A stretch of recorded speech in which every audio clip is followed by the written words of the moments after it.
Pleased to meet you. This is Fixed and Folded, the knife review channel for the casual knife collector. I am Cody, and I'm going to be reviewing the Cold Steel Luzon folding knife.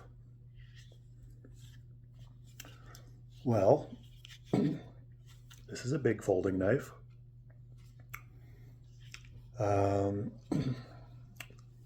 This is made with 8CR13 budget steel, made in China. Manufacturer is Cold Steel, or the company is Cold Steel. You have a polymer handle with polymer backspacer. You have a finger cutout here, well placed just behind the finger guards, which are part of the blade. You've got a cutout with an exposed liner to disengage. This is a liner lock. Lockup is good, it's very good. It's about 50% lockup. The fit and finish on the models varies, and I got one that was perfectly centered from the box, but it had a bit of grit when disengaging the liner. Flipper action is very good. This was a bit gritty, and I fixed that with some sandpaper. I just folded some sandpaper over and sanded this area where the blade contacts the liner for about 2 minutes lightly, and that solved the problem. So the liner is not gritty anymore, it's smooth.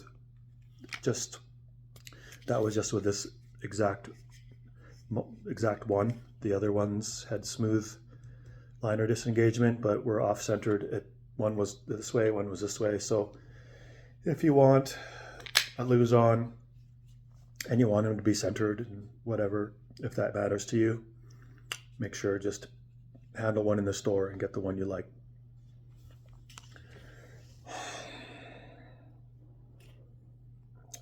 Not much else to say about this. It's pretty basic. It's about $75 Canadian, cutting edge cutlery in Calgary. And you get a high flat grind with a clip point.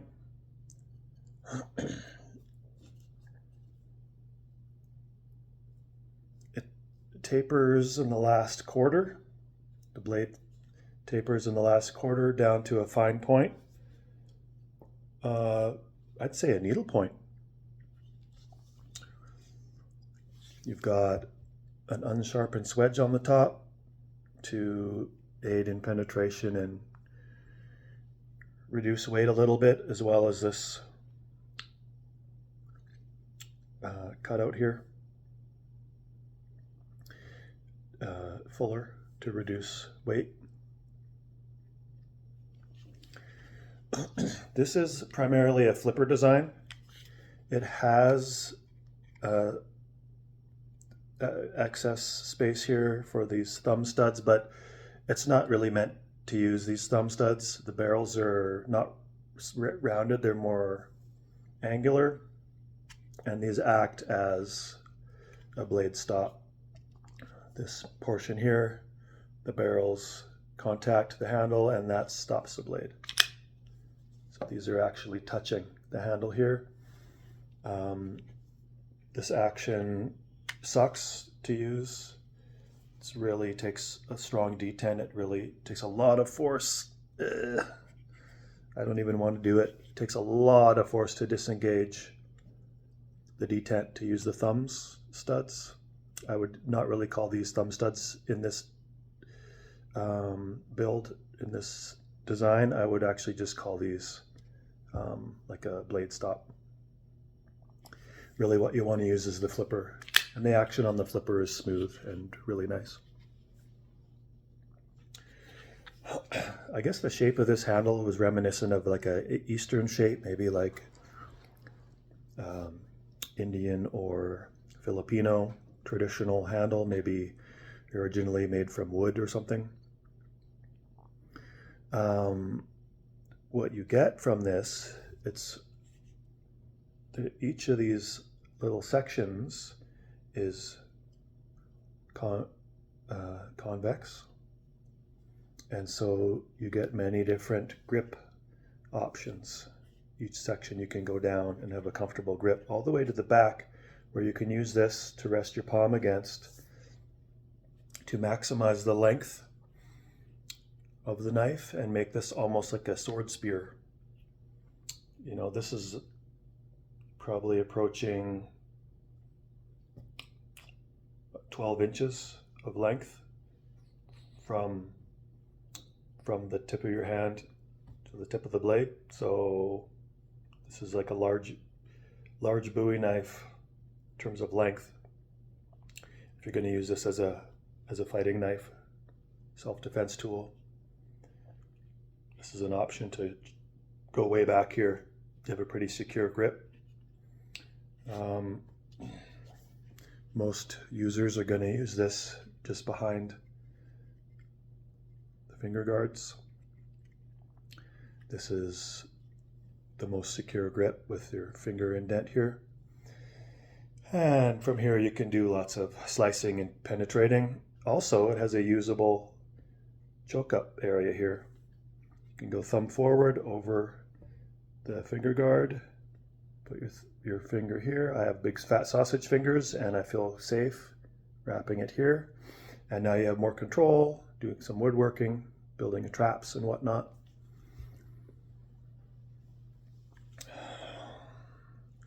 This is a usable blade shape.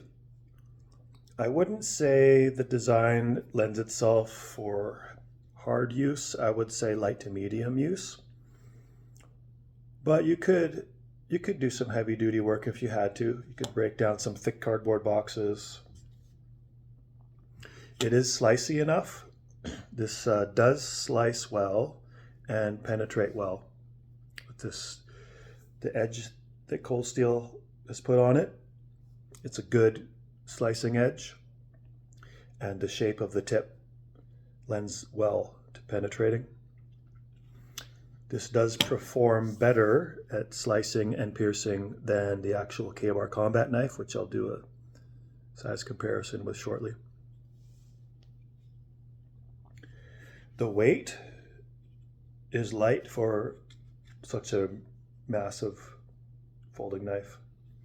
You have inset steel liners that are skeletonized. I'm trying to look at the shape of the slots. I think they're rectangular. Can't see in the light here. I'll get my flashlight.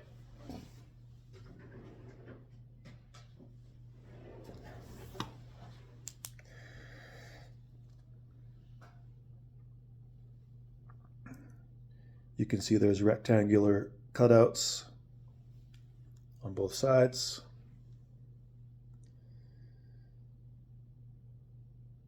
And that reduces weight. There's a hint of flex if you pinch down really hard, but under normal use, it doesn't flex. I guess you could call this a tactical weapon because it's lightweight, modern materials, and this is a combat knife shape. I think the primary use of this design is to be a combat knife, even though, I guess the most reliable combat knives are going to be fixed blades. You don't have to worry about disengagement or the pivot breaking on a fixed blade so much. But this is a sturdy lockup, and somebody could do combat with this if they needed a knife that is going to fold away for ease of carry. This is a ridiculously long handle. 7.5 inches total length, 6.5 inches usable length, and the blade itself, 6-inch length blade, 6-inch length cutting area. We can compare that with the K-Bar fighting knife fixed blade, which has a 7-inch long blade and a 6.5-inch long cutting area. So almost the same amount of cutting area. Handle is 5.5 inches. So you've got a lot more length with the Luzon. And this is a better slicer and penetrator out of the box. You could throw a sharper edge on this, but out of the box, my K-bars have not come very slicey. For paper testing, they don't do well. This one actually has a good slicing edge. This is 1075 Crovan steel, which is going to be nice and tough. Aussate is also nice and tough. This is not a stainless, but it's coated, and this is a stainless and it's coated. So edge retention, I think, is going to be about the same, maybe a little worse with the Crovan, but edge retention is, it's okay for an EDC knife. Aussate tends to be fine for EDC, fine for a combat knife, not good for a working knife. Unless for some reason Spyderco Tenacious with the 8CR13 MOV tends to be like just a really outperforming this blade steel. But other 8CR13 MOVs tend to be kind of relatively soft, and that you know, if you're using it for a month, it's going to get really dull. But if you're just using it and you sharpen it at the end of every day, takes a quick edge and easy to sharpen. So you do have to, 8CR13s are higher maintenance than other steels like D2 and other ones that have S30Bs that have more edge retention, but the edge is more likely to roll than chip. So maintaining the edge is easier, but more frequent. So for an EDC, well, everyday carry, I mean, this is ginormous. This is just a ridiculously large. You can't call this an EDC knife. I don't know, maybe Texas, maybe some states don't have any knife laws for knife size for carry, but in Canada, no, you can't get away with this. You cannot whip this out in a mall to open a tag. This is gonna scare people, and right, looks like a giant fighting knife. So there's a lot more appropriate knife size choices for EDC, for brandishing in public, for doing work tasks. Generally speaking, you don't want to be brandishing knives in public anyway, but this one, pretty darn huge. The balance in hand is very nice. It's really good. Point of balance is going to be behind the finger groove, the finger cutout. So yeah, it's lively in the hand. If you go back, I'd say the point of balance is to actually move your finger back here if you're going to be being a Star Wars kid and flipping it around. All the hand positions are comfortable. You can go thumb forward, choke up, saber grip, hammer grip, reverse grip. You can go all the way back, and you have usable traction here. It's a multi-use hand positions. I mean, the knife is more usable than it deserves to be. I mean, probably you could even do some batoning if you had to, because it's not sharp up here. Blade's long enough, and 8CR13 is tough enough. It can handle batoning. the reason why the handle is so ridiculously long is because the blade is so ridiculously long. So you actually need the handle to be this long to hold the blade. So yeah, this is a folding pocket K-bar. So I'll show you size comparison here. We don't need to do all multiple different sizes of knives to compare because you get the idea with this. So this is a medium size EDC knife, Benchmade bug out. I can fit my hand entirely on the handle. I have 3.5 inch finger width and 4 inch palm width and pretty long hands. I can two-hand this with both and fit both my hands on this. So this is generous, generous. Any hand size in the world, even the world's biggest Jeff Daub, even the world's biggest hands will be able to handle this knife. And then the fixed blade K-bar fighting knife. So yeah, you get to see how big that is. I'll do a pocket test. I'll show you how badly this fails my pocket test. So my 511 pants that I exclusively wear, and I'm not sponsored by 511, I just love the pants, have a 5.5 inch deep front pocket on both sides for flashlights or knives or whatever. And putting this all the way in, there's a good 2.5 inches still pokes out.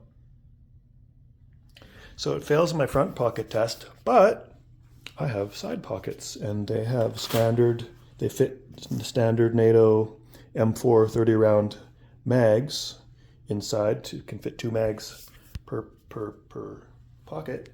And when I put this in, it did a little bit about it, maybe an inch pokes out, but it closes over with the Velcro snap, and therefore I can walk it around and have it completely concealed away from scared people's eyes in case of a zombie outbreak and the zombies are nervous if they see a fixed blade knife on a belt in a sheath.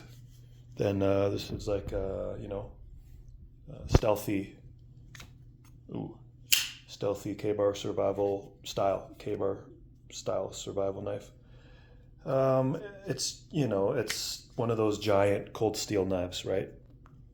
Multiple XL size of knife that is basically a novelty, but you could actually use in your house to, justify your purchase.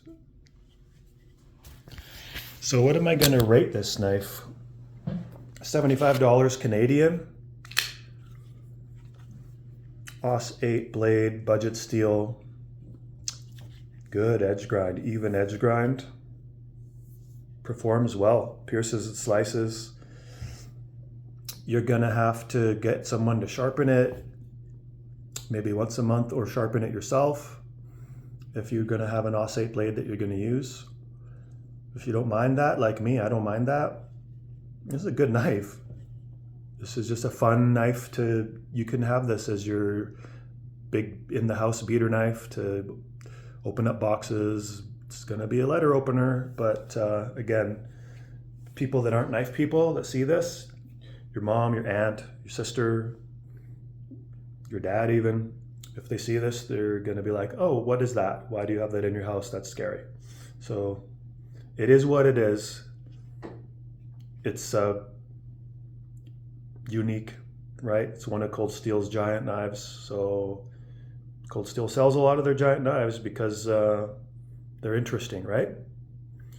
I think even if you have medium hands, any hand size, any normal, from small to 4XL can handle this knife and deploy the flipper.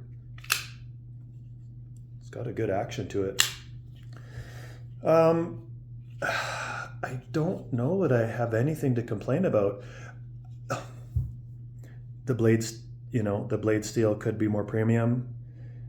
I don't know if S30V comes this long, but maybe D2, not necessarily more premium. It's got more edge retention, but then it's not stainless. So I don't know what folding knives come this long. You could maybe, yeah, you could do like a Magna Cut and charge $500 for this. Maybe throw G10 on here. So I'd be willing to pay a lot more for more premium materials, but this is budget materials for a budget price. So for that, this is like good. This is a good knife. $75 for this, 10 out of 10. This is a good performer with a design. Really like it. You have a safety lock here. Slide it forward and it just slides a metal tab forward that prevents the liner lock from coming disengaged when it's in the open position. Provides a little bit of extra security if you're going to be using this against zombies in the hallway. That's a nice little feature, and it's not obtrusive, it's subtle, works very well. It has a nice satisfying detent sound click to it. And I mean, yeah, well designed, well integrated. Yeah, I like it.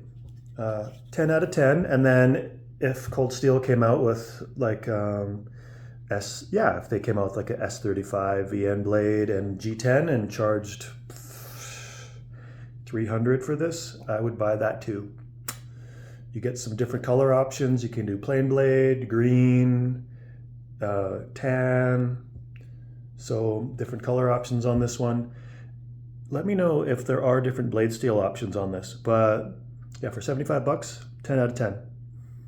If they charged $300 and in premium materials, I'd give that a 10 out of 10 also.